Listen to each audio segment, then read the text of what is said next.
नमस्कार मंडळी, मी छाया आपल्या सर्वांचं आपल्या आणखीन एका नवीन व्हिडिओमध्ये अगदी मनापासून स्वागत करते। तर आज मी व्हिडिओ संध्याकाळी स्टार्ट केलाय कारण फौजी साहेबांना आज सुट्टी आहे ना, तर ते घरी येत म्हणलं चला व्हिडिओ करून घ्या बाकीचा उरलेला राहिलेला। तर कारण ते ड्युटीवर गेले ना, मग त्यांना येऊपर्यंत मला थांबावं लागतं व्हिडिओ बनवायला। कारण बऱ्याचशा काही बोलले की फौजी साहेब असताना तुमची स्टोरी सांग, तर म्हटलं चला शेवटचा पार्ट राहिलाय आपला, तर याची ह्या व्हिडिओमध्ये आपण पूर्ण एंडिंग करून टाकू। तर फौजी साहेब आज सुट्टी आहे, त्यांना घरी येत ना, तर चला आता व्हिडिओ आपण सुरू करूया। पुढला काय झालं ते सांगते मी तुम्हाला। तर फौजी साहेब ट्रेनिंग करून घरी आले, त्यांनी ड्युटी जॉईन केली। असं आमचे दिवस एकदम मजेत चालू होते कारण हे पोलीसमध्ये असल्यामुळे पेमेंट पण छान होतं कारण त्यांचं जे आर्मीचं बेसिक लागलं लागलं हो, जे आर्मी मधलं जे पेमेंट होतं ना, तर ते तसंच पेमेंट तितकंच पेमेंट इकडे चालू होतं आणि विथ यांची पेन्शन पण चालू होती। म्हणजे पेमेंट छान चालू होतं यांचं, म्हणजे सगळं व्यवस्थित चालू होतं। एकदम म्हणजे कसले टेन्शन नव्हतं। पण माणूस जातीचं कसं असतं, जितकं माणसाला भेटत ना तितक्या त्या अपेक्षा त्यांच्या वाढत जातात। असं असतं, माणूस जात कधी शांत नाही राहत। आम्ही काय केलं हो म्हणलं आता जरा बऱ्यापैकी म्हणजे चांगले स्टेबल झालं हो, हा, कारण पेमेंट कुठलं वगैरे कर्ज नव्हतं, प्लॉट घेऊन पडलेला होता, काहीच नव्हतं पेमेंट चांगलं चालू होतं। मग म्हणलं आता 4 व्हीलर घ्यावा। मग 8.5 लाखाला आम्ही ती पण हप्त्यावरच काढली होती। हो, म्हणजे हे आपलं काय लोनवरच लोनवरच काढलं होतं, कार लोन होतं। कारण याचं पेमेंट चांगलं यायचं आणि म्हटलं त्याच्यातून हप्ता कटून जाईल, बाकीचं आपलं खाऊन पिऊन मस्त राहू। मग i20 घेतली। हो, 8.5 लाखाची ना। हा, 8.5 लाखाची। आता ती i20 तर घेतली, पण ती लावायचं कुठं? लावायला जागाच नाही कारण क्रॉसिंग होतं ना आमचं, तर क्रॉसिंग समोर 10 जागा होती। त्यात बसत नव्हती म्हणजे 2 टू व्हीलर लावायला सुद्धा तिथं जागा व्यवस्थित नव्हती कारण त्या जागेमध्ये हौद होता सगळं तिथंच। मुलांच्या सायकली, 2 टू व्हीलर, यांची बुलेट, माझी स्कूटी, आणि मग मोठी गाडी कुठे लावायची, तर ती म्हणजे घराच्या समोर रोडच्या पलीकडून म्हणजे रोडच्या कडेलाच लावायला लागायची। रोडच्या कडेला मग ते बाहेरच मग तुमची छायता म्हणायची, तीनदा तिचा जीव गुंतला त्या गाडीमध्ये। आता लहान आली मुलं खेळायच्या तिथं, आता म्हणजे क्रॉसिंग एकदम मोठी कॉलनी म्हणल्यानंतर बारकाली मुलं भरपूर असायचे आणि ते असं खेळता खेळता काय करायचे, एखादं असं काडी चावी किंवा काही असं ते गाडीला क्रॅश वाढायचे आणि नवीन गाडी काढलेली आपण त्याला क्रॅश, हा खूप असं क्रॅश पडले होते, असं मुलं मुद्दामून करायचे, क्रॅश पडले होते। आणि मग मला खूपच तरी व्हायचं कारण आपण एवढी मेहनतीने इतक्या 17 वर्षांनी तिकडे राहिले आणि आपल्या आयुष्यातली लाईफ मधली पहिली गाडी टू व्हीलर फोर व्हीलर आपल्या दारामध्ये आली आणि ते असं कोणी क्रॅश वाढलं का खूप कसं तरी वाटायचं। मग मग तुमच्या छायाताईचा विचार झाला की जो आपला मोकळा प्लॉट आहे तिथं आपण घर बांधू आणि याला विकून टाकू। मग ते काय होतं तुम्हाला सांगू का, हिने जे स्वप्न पाहिले ते तिचे आतापर्यंत तरी सक्सेस झाले। कारण ज्यावेळेस गावाकडे होतं ना, तर तिला काय वाटायचं पत्र्याचंच घर होतं गावाकडे, पण तिने एवढं भारी सजवलं होतं तर कोणी जर आलं ना त्या पत्र्याच्या घरात जरी, तरी त्याला वाटायचं हे पत्र्याचं घर असून हे एवढं भारी कसं काय, खूप छान सजवलं होतं, एवढं भारी सजवलं होतं। आणि सेम मग तिची इच्छा काय झाली का आपण कुठंतरी आता बाहेर जावं, गावाच्या बाहेर पडावं, थोडं सिटीमध्ये जावं, आपल्या मुलांना चांगलं शिक्षण मिळेल। हो, कारण यांना म्हणजे माहिती नव्हतं, मी मोठा मुलगा इंग्लिश मिडियमला केडगावला घातला होता।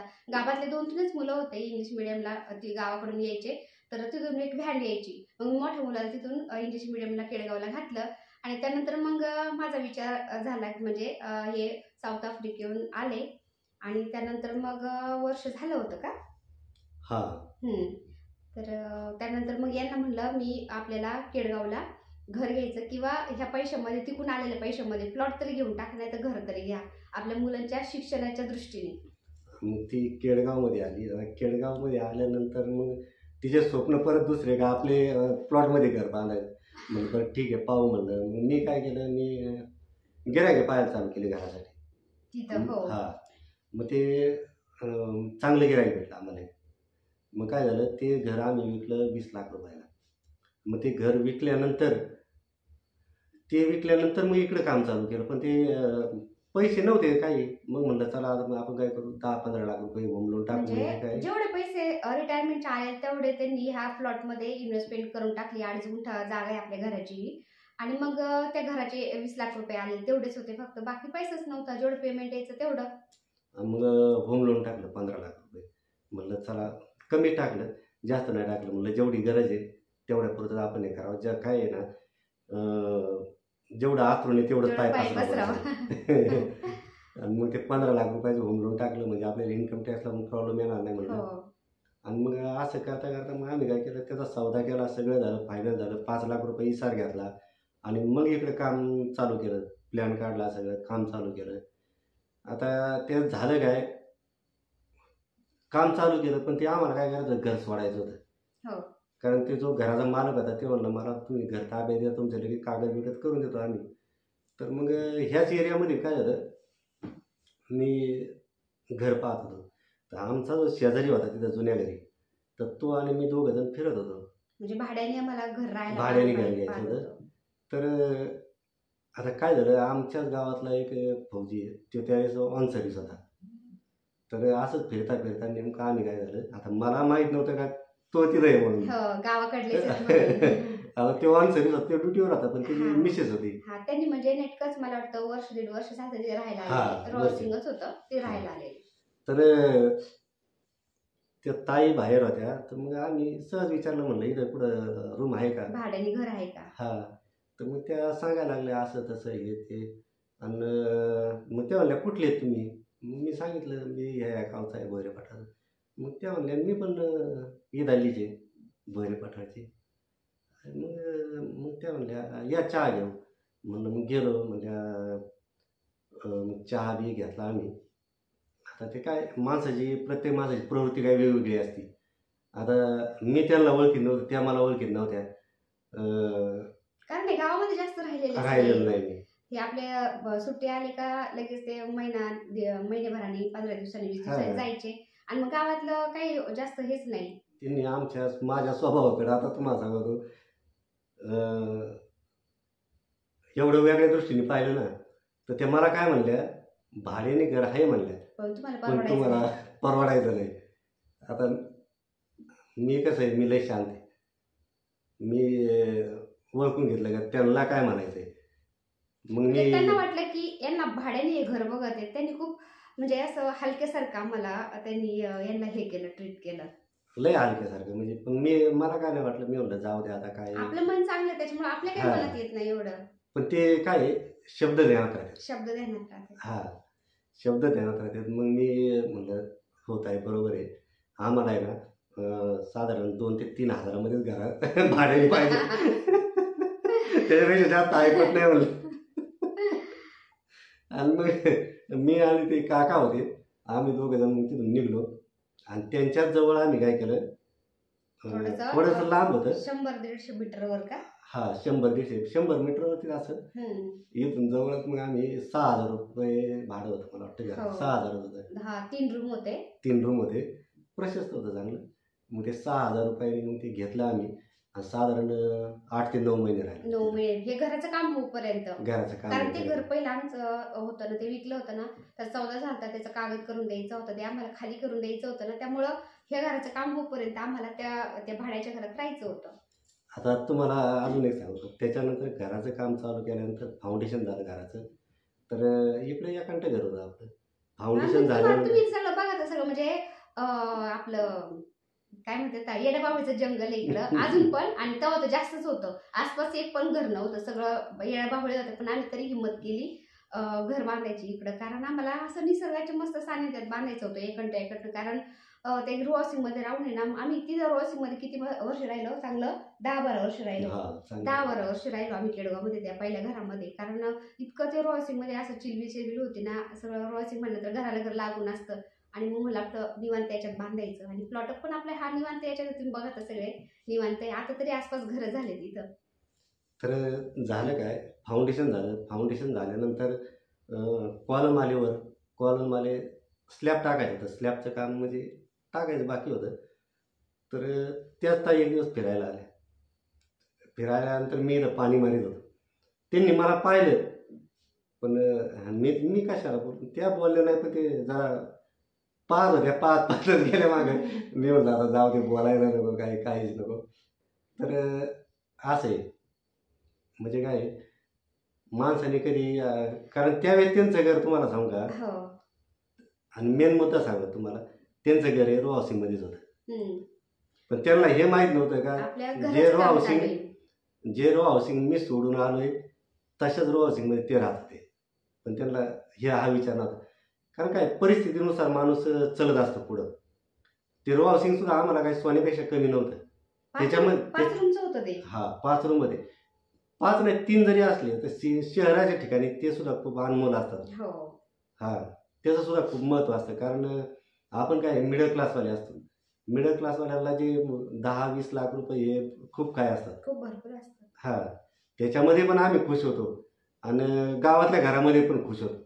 पण काय आहे, जर जेवढं शक्य आहे तेवढंच माणसाने करावं. त्याच्यापेक्षा जर जास्त अंगापेक्षा जर भोंगा मोठा केला तर त्याचा उपयोग नसतो काय. मग आम्ही पण तेच केलं. जशी ऐपत झाली तेवढंच केलं. आता इथं काय केलं आम्ही, मी म्हणलं आता वरची माझी ऐपत नाही बांधायची, त्याच्यामुळे वरती नाही बांधलं. जेवढं आहे तेवढं खाली. म्हणलं तू काय कर, ही म्हणली वरती काम करू. मी म्हणलं वरती काम परत होत नाही, एकदाच होऊन जातं. वरती 2 बेड काढा तुम्ही, ना ते 1 बेड काढा.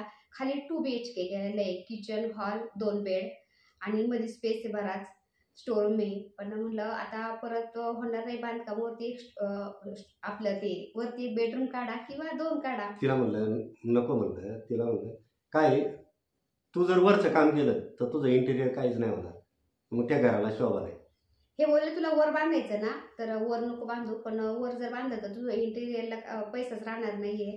तू इंटेरियर तुला एकदम घर मस्त करून देतो, वरती नको बांधायला. मग वर नाही बांधलं त्यांनी, खालीच मला घरामध्ये सगळं फर्निचर करून दिलं. इंटेरियर तुम्ही पाहता इतकं भारी करून दिलं ना, घरात आलं की छान वाटतं एकदम.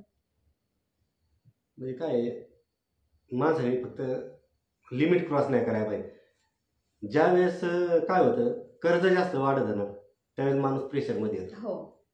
तर ह्या गोष्टीपासून मी भरपूर म्हणजे गेलेलो आहे या गोष्टीमध्ये. खूप अनुभव आलेले. कारण महत्वाचं काय आहे, सपोर्ट कोणाचा नाही. आणि जे आतापर्यंत जे केलं ना ते स्वतःच्या ह्याच्यावर केलं, कोणाकडून 1 रुपया नाही घेतला. एवढं घर झालं, हे जवळजवळ 35 ते 40 लाख रुपये मी या घराला खर्च केलेले आहेत. प्लॉट सोडून. तर मी कोणाकडून पैसे नाही घेतलेला. आम्ही दोघांनी पण कोणाला मागितले नाही घरासाठी. आम्हाला 4 रुपये द्या का 2 रुपये द्या, कोणत्या नातेवाईकाला नाही माहिती, मदत नाही केली. कधी नाही, हेच नाही निमताळ झालं नाही. कारण जेवढं करायचंय ना तेवढं स्वतःच्या जेवढे पैसे आहेत तेवढंच काम केलेलं आहे. त्याच्या व्यतिरिक्त केलेलं नाही काही असे. मग त्याच्यानंतर आम्ही त्या 9 महिने भाड्याच्या घरात राहिलो. आणि भाड्यात राहत होतो ना, तर आपल्या ह्या घरापासून ते 500 मीटरवर आहे. कारण जवळच घेतलं होतं, म्हणजे कसं या घराकडे बांधकामाकडे लक्ष राहील आणि सकाळ संध्याकाळ आपल्या स्वतःच्या हाताने पाणी पण देता येईल. कारण बोर घेतलेला होता ना, तर पाणी मग फौजी साहेब ड्युटीवरून आल्यानंतर ते इथं थांबायचे 1-2 तास घराला, पूर्ण घराला ते वॉचमन ठेवलं होतं आम्ही. तर तो पाणी द्यायचा, पण फौजी साहेबांचं मन मानत नसतं, ते स्वतःच्या हाताने पाणी द्यायचे घराला. असे घराचं काम समोर करून घेतलं सगळं. त्याच्यामुळे काय चांगलं झालं. तर आपण घराचं बांधकाम चालू केलं, वॉचमन ठेवलं होतं ना, तर एवढं एडाबावळे होते इथं, एवढं जंगलासारखं होतं ना, तर वॉचमन सुद्धा राहायला घाबरत होता का? वॉचमन घाबरत होते. 3 वॉचमन बदली केली. 3 वॉचमन बदली केले. पहिला आला तो मला वाटतं म्हणला 5,000 रुपये मी घेतो महिन्याचे. म्हणलं ठीक आहे घे. मग त्याला शेड बीड मारलं सगळं आणि मला वाटतं त्याला 1,500 रुपये काहीतरी दिले होते. तर तो 1 रात्र राहिला. दुसऱ्या दिवशी सकाळी ज्यावेळेस मी आलो तर ते पसार. दुसरा आला तो लय 8-10 दिवस राहिला. ते म्हणला मला काही इथं जमणार नाही, लय अखंड आहे. आणि मग तिसरा आणला तर मग तो राहायला लागला. मग तो पूर्ण काम झालं. आम्ही राहायला आल्यानंतर पण तो मला वाटतं महिना 15 घंटा राहिला होता आणि मग गेला. तर मंडळी काय आहे ना, पहिल्यापासून आतापर्यंत तुम्हाला सगळं सांगितलं आहे आम्ही.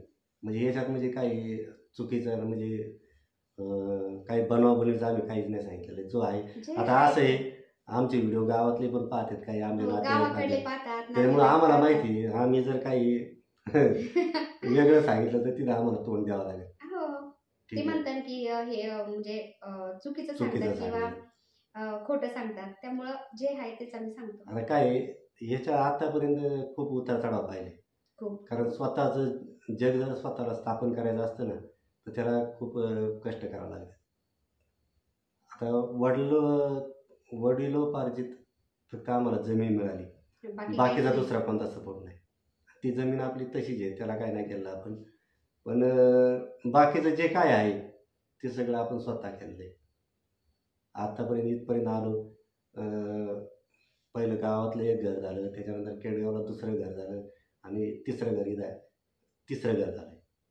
पण ते काय आहे माहिती आहे का, तुम्हाला आता सगळ्यात मोठं सांगतो, महत्त्वाचं सगळ्यात एक पॉईंट तुम्हाला सांगतो.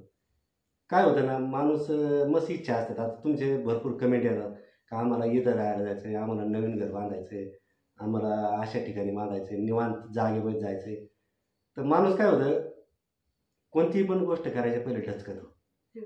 हा, डचकतो. त्याला वाटतं मी हे जर केलं तर माझ्या कर्ज होईल का, माझ्या हे होईल का, माझ्या ते होईल का. फक्त काय आहे, पण ती सुरुवात करणं महत्त्वाचं असतं. हां, एकदा जर तुम्ही सुरुवात केली ना तर ते सक्सेस होते 1000%. त्याच्यामध्ये काहीच म्हणजे हे नाही. फक्त काय आहे, आपण जे करतोय ते फक्त लिमिटमध्ये पाहिजे. हो, जेवढे पाईप आथरून आहे तेवढंच पाईप राहिले. हो, म्हणजे व्यवस्थित होतं. हा, पण ते जर पाय जर बाहेर गेले, आथरुणाच्या बाहेर गेल्या, मग ते मग तुमचा कार्यक्रम म्हणजे रात्रीची झोप पण येत नाही मग. हा, हे खरंय. कारण कर्ज मी पण सहन केलेलं आहे, कर्ज माझ्या पण डोक्यावर झालेलं आहे आणि त्याचं काय दडपण असतं हे सगळं म्हणजे सगळा अनुभव आलेला आहे. तेच मी जे पहिलं कर्ज झालं त्याच्यानंतर मी पाहतच राहिलो मागं काय आणि पुढं काय. आपण मागं पाहूनच पुढं चालायचं. हो, तेच करत करत आता इथपर्यंत आलो. फौजी साहेब त्याच्यानंतर लिमिटमध्येच राहिले. लिमिटमध्ये जेवढे तेवढंच करतात ते, बाकी जास्त नाही. जास्त फांद्यात पडत नाही मी लई का हे करा आणि ते करा. आता ह्याच जागेवर जर मी वर बांधकाम केलं असतं मला अजून 20-25 लाख रुपये लागले जास्त लागले. हा, याच्यामध्ये भरपूर तयार सगळे त्यांचे म्हणजे फौजी पत्नी आहेत. हो, भरपूर म्हणजे कमेंट आल्या की आमचे मिस्टर पण आर्मीमध्ये, फौजमध्ये. आता त्यात सर्वात महत्त्वाचं म्हणजे तुम्हाला पॉईंट सांगतो, मी तर काय माझ्याबरोबर तसं होऊन नाही दिलं, पण फौजी माणूस खरोखर म्हणजे खूप भोळा असतो. खूप म्हणजे भोळा म्हणजे काय, त्याला इकडचं बाहेरचं काय माहीत नसतं. तो ज्यावेळेस सुट्टी येतो, सुट्टी आल्यानंतर त्याला नातेवाईक पण भरपूर भेटते, मित्र पण भरपूर असतात. तर त्यांच्यामध्ये तो एवढा गुरफटून जातो ना, त्याला वाटत मला काय भेटलंय काय नाही. पण तुम्हाला म्हणजे आपल्या ताईंना मी सांगू इच्छितो का थोडं त्यांना कंट्रोल ठेवायचं. कारण हे जग आहे ना बेकार जग आहे. लोक खूप वाईट आहेत. हे नुसते तोडायला मागले. तुम्हाला माहीत असलं पाहिजे. नुसतं घ्यायचं कळतं. हा, जे भेटत आहे ते घेणार, पण ज्यावेळेस दुसऱ्याला द्यायचं ना, आपल्या वेळेत ना कोणी देत नाही. हे मी स्वतः अनुभव पाहिलेले आहेत. आणि जो देणार आहे ना तो देणार, पण त्याचा काहीतरी त्याच्यामध्ये स्वार्थ असणार, मतलब असणार. हा, हे नक्की माझ्या अनुभवावरून मी सांगतो. कारण मी एवढे अनुभव पाहिलेत ना. जसा मी भरती झालो आणि संसाराचा गाडा मी वयाच्या 21व्या वर्षापासून मी वडील आहे, म्हणजे कमी नाही. कारण वडील काय पाहत नव्हते. तर 21व्या वर्षापासून आत्तापर्यंत माझं जवळजवळ 45 वर्ष वय चालू आहे. तर आत्तापर्यंत मी भरपूर हेच अनुभव घेतलेले. आणि खास करून मी ज्यावेळेस पेन्शन आलो त्यावेळेस मला जेवढे रंग दिसलेत ना, त्याच्यामुळे मी सांगत आहे. आता भरपूर अनुभव भरपूर पाहिले. नवीन ते म्हणजे रिटायर आले ना त्यावेळेस मला पण टेन्शन यायचं. म्हणजे यांना स्वभाव माहितीच नव्हते बाहेरचं कोण कोणाचा स्वभाव कसा आहे. तर मला टेन्शन यायचं. यांना मी समजून सांगायचे पण ऐकतच नव्हते. पण जेव्हा माणूस पाण्यामध्ये उतरत नाही ना तोवर ते पोहायला शिकत नाही. तर ते चांगले पोहायला शिकलेत आता. नाही तसं म्हणजे अनुभव आले त्यांना, भरपूर काही शिकायला मिळालं अनुभवातून. तर तुम्हाला सांगतो 2009च्या पहिले ना मी काहीच माहीत नव्हतं मला, म्हणजे एवढं समजत नव्हतं. पण इथं केडगावमध्ये आल्यानंतर मी भरपूर काही शिकलो. 2003ला ज्यावेळेस माझं लग्न झालं ना, तर तुम्हाला सांगतो 2003 पर्यंत आहे ना माझ्याकडे काहीच नव्हतं, 1 रुपया सुद्धा नव्हता. म्हणजे जेवढे माझे 4 वर्ष होते ना ते माझे पूर्ण असेच गेले होते पाण्यात बिलकुल. हो, ते म्हणजे पेमेंट आलं का घरी द्यायचे आहे ना. हा, काहीच नव्हतं ॲक्च्युली. 2003 नंतर माझ्या उलट अजून कर्ज झालं. मग ते कर्ज फेडता फेडता मला 2007 झाली. 2007ला मी ज्यावेळेस VN मिशनला गेलो, त्याच्यानंतर जरा बरं झालं. 2009ला मी घर घेतलं. 2009ला मग मला खरे रंग दिसायला लागले इथं आल्यानंतर खेडेगावमध्ये, का माणसाचा खरोखर रंग कसा असतो. आपले नातेवाईक, आपले जे मित्र सगळे सोयरे होते ते पहिले कसे होते, आपल्याला आपण काय केलं आत्तापर्यंत 2009 पर्यंत, हा मला अनुभव आला. आणि ज्यावेळेस मग मी पेन्शन आल्यानंतर पण मला भेटले भरपूर, पण मी तोपर्यंत चांगला झालो होतो, कारण मला अनुभव मी भरपूर आले होते. वर्षातच रिटायर आल्यानंतर वर्षातच अनुभव बघितले सगळे. हा, मग त्याच्यानंतर मग मी चांगलीच नांगी खेचली. आणि मग 2017-18 नंतर मग हे घर झालं आपलं. आणि आता काही डोक्याला टेन्शन नाही, आता एकदम फ्री माइंड आहे. राजा राणीचा सुखी संसार चालू आहे आता. मग काय, आता खाऊ पिऊ आयुष करू, पिऊ नाही खाऊ आयुष करू. पेत नाही. तर असे बऱ्याचशा ताईंच्या कमेंट आल्या की ताई आमचे मिस्टर पण म्हणजे आम्ही पण ह्याच परिस्थितीतून गेलेलो होतो. काही ताई बोलले आमचे मिस्टर पण ड्रिंक करतात वगैरे. तर कसं आहे ना ताईंनो, आपल्या हाताचे पाची बोटं सारखे नाही येतं, म्हणजे खालीवर येत. तसंच आहे, प्रत्येक व्यक्ती हा सारखा नसतो. म्हणजे मनुष्य जीवन आहे आपलं, कोणात ना कोणात काही ना काही कमी असतेच. तर कसं आहे ना, त्या कमी सोबत आपल्याला त्याला एक्सेप्ट करायचं असतं आणि जितकं होईल तितकं समजून सांगायचा प्रयत्न करायचा. सुधारले तर सुधरून जातात, जसं की आमचे फौजी साहेब नाही सुधारले. ड्रिंक करते. आता काय आहे, त्यात पण 2 प्रकार आहेत तुम्हाला सांगतो, खास करून ड्रिंकमध्ये. आता काय आहे, जे नॉर्मल ड्रिंक करते जे संध्याकाळी आपलं दिवसभर काम करायचं आणि संध्याकाळी येऊन थोडंफार जर ड्रिंक केली तर ती ॲक्सेप्ट आहे. हा, ड्रिंक घातक कधी आहे, ज्यावेळेस माणूस दुपारी ड्रिंक करतोय, सकाळी ड्रिंक करतोय आणि मग ते घातक आहे. त्याच्यानंतर संध्याकाळी जर ड्रिंक करीत असला तर आपल्या घरी येऊन खाल्लं पिल्लं झोपले निवांत, ते ॲक्सेप्ट आहे. हा, पण त्याच्या जागी जर तुम्ही बाहेर जाऊन जर हॉटेलमध्ये मित्रांबरोबर जर पार्टी करताय, ते चुकीचं आहे, हे म्हणायचं. आणि जर तुम्ही घरी येऊन, काय होतं, रोजचा माणूस कामावर गेला, आपलं घरी आला थकलेला आहे, 2 घोट प्याला, आपला जेवण खाऊन केला, आपल्या परिवाराबरोबर झोपला निवांत, मग काही टेन्शन नाही. आपण हे जर याच्या विरुद्ध जर असलं तर मग टेन्शन आहे तुम्हाला. 2 प्रकार आहे त्याच्यामध्ये. माझ्याबरोबर काय आहे, माझाच एक मित्र दारूनीच गेलेला आहे. तर मी भरपूर समजावण्याचा प्रयत्न केला त्याला, का बाबा बंद कर, तू बंद कर. नाही ऐकलं त्याने. माझ्याबरोबर राजस्थानला पण होता. मग त्याच्यानंतर ते पेन्शन आल्यानंतर पण मी त्याला समजून सांगितलं का बाबा तू हे नको करू, तर हे चुकीचं आहे. पण त्याने नाही ऐकलं. मग शेवटी त्याचं लिव्हर खराब झालं, त्याचे हातपायी सुजले होते, त्यानंतर त्याला कावीळ झाली होती. मी भेटायला पण गेलो त्याला, भरपूर वेळेस गेलो, पण तो नाही वाचला. तर असं होतं. काय प्रमाण असतं त्याचं, प्रमाणात असलं तर ठीक आहे, काय हरकत नाही, पण प्रमाणाच्या बाहेर जर गेलं तर मग ते शरीराला घातक आहे, असं आहे. तर असे ताईंनो, भरपूर उतार चढाव पाहिले आणि माझ्या बऱ्याचशा ताईंनी पण भरपूर उतार चढाव पाहिले. पण आता सुखाचे दिवस आले. म्हणजे कसं आहे ना, सुख दुःखाचा गाडा कधीच थांबत नाही, तो चालूच राहतो. तर असे दुःखाचे दिवस गेले ना, सुख नक्कीच येतं. आणि सुख आलं ना, ते पण माणसाने व्यवस्थित त्याचा उपभोग घेतला, व्यवस्थित ते त्याच्या सुखामध्ये दिवस घालवलं तर चांगले. आणि जास्त जर मग आपण उत्मात केलं ना, पचवता पण आलं पाहिजे, नाही तर मग दुःखाचे दिवस यायला वेळ नाही लागत. हो, जर तुम्ही, काय होतं, परिस्थिती बदलत राहते, कोणाची परिस्थिती थांबून राहत नाही. आज मी अडचणीत आहे, ज्यावेळेस माणूस अडचणीत येतो त्याला त्यावेळेस कळतं का आपण काय चुका केल्या. मग तो काय करतो, सुधारण्याचा प्रयत्न करतो, सुधरतो. वेळ लागतो पण सुधरतो. पण सुधारल्यानंतर, जास्त झाल्यानंतर मग नको व्हायला, टिकून ठेवलं पाहिजे. हो, पाय जमिनीवरच ठेवले पाहिजे, ते हवेत नाही उडायला पाहिजे, तरच मग ते सुख टिकून राहतं, असे. तर आजच्या व्हिडिओमध्ये तुम्हाला मी म्हणजे सांगण्याचा प्रयत्न केला की आमची हा जीवन प्रवास आम्ही असा पार केलाय. भरपूर उतार चढाव आले, त्याला आम्ही असं सामोरं गेलो, ते बी दोघांच्या साथीने. त्यांची मला साथ होती, माझी त्यांना साथ होती, त्यामुळे हे सगळं शक्य झालंय. तर असे तर फौजी साहेब पण आता पहिले घ्यायचे वगैरे ड्रिंक, पण आता अजिबात नाही. ते मला खूप जीव लावतात आणि संसार पण व्यवस्थित चालू आहे देवाच्या स्वामी महाराजांच्या कृपेने. तर चला, आजचा व्हिडिओ मी इथं सेंड करते. व्हिडिओ आवडला असेल तर एक लाईक करा. चॅनलवर नवीन असाल तर प्लीज आपल्या चॅनलला सबस्क्राईब पण करा. चला तर भेटूया पुन्हा अशाच एका छानशा व्हिडिओ बरोबर. तोपर्यंत बाय बाय. व्हिडिओ बघितल्याबद्दल खूप खूप धन्यवाद सर्वांचे. सर्वांना श्री स्वामी समर्थ.